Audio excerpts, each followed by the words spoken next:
Perkenalkan, nama saya Teguh Sanimbo, mahasiswa staf PH Sentani, jurusan Pendidikan Agama Kristen semester 4E. Di sini saya mau menafsirkan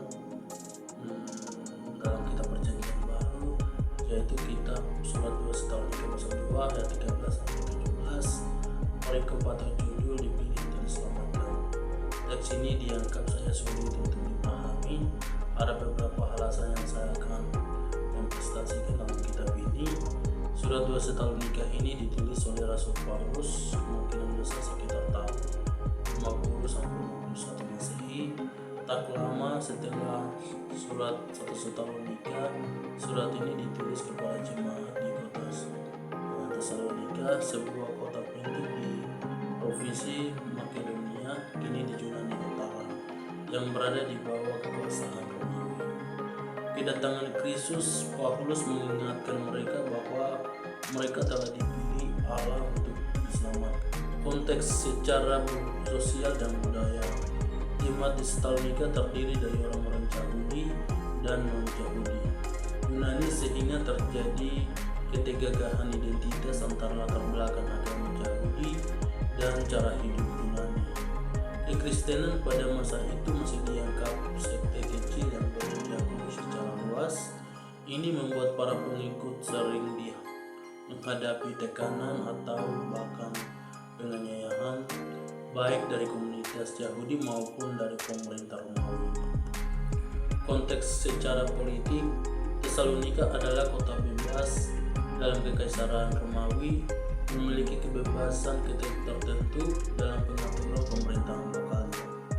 Namun kesetiaan kepada kaisar dan sistem dewa-dewa Romawi adalah kewajiban. Warga ajaran tentang Yesus sebagai Tuhan bisa dianggap sebagai ancaman terhadap loyalitas kepada Roma dan kaisar. Konteks bahasa asli Yunani atau koinonia, seperti ekloge dalam arti pilihan, soteria dalam arti keselamatan. Pengaruh terhadap penafsiran.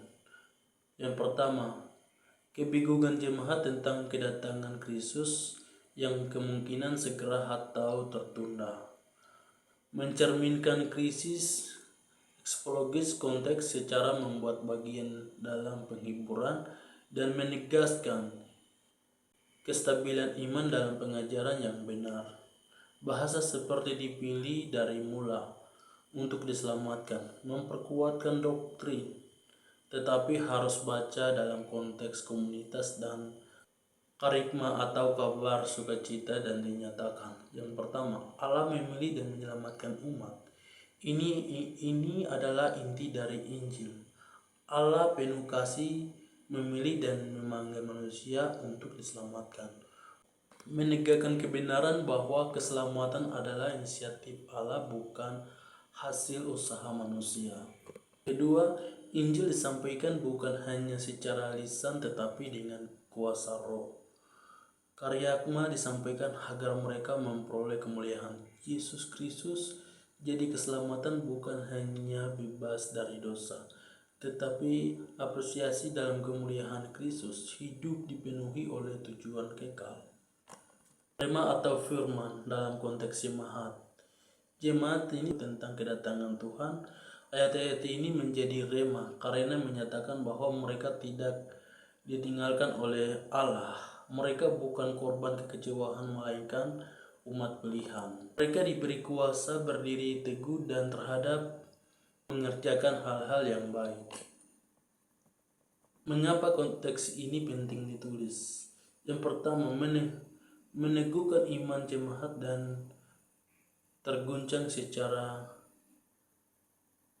eskatologis, menyeluruhkan doktrin keselamatan di tengah ajaran sesat dan ketakutan yang tidak beralasan dalam janji dan kasih karunia Allah yang sudah bekerja. Kesimpulan, kitab Tesalonika ini mengajarkan kita bahwa yang pertama, untuk berpegang pada identitas kita sebagai umat pilihan Tuhan.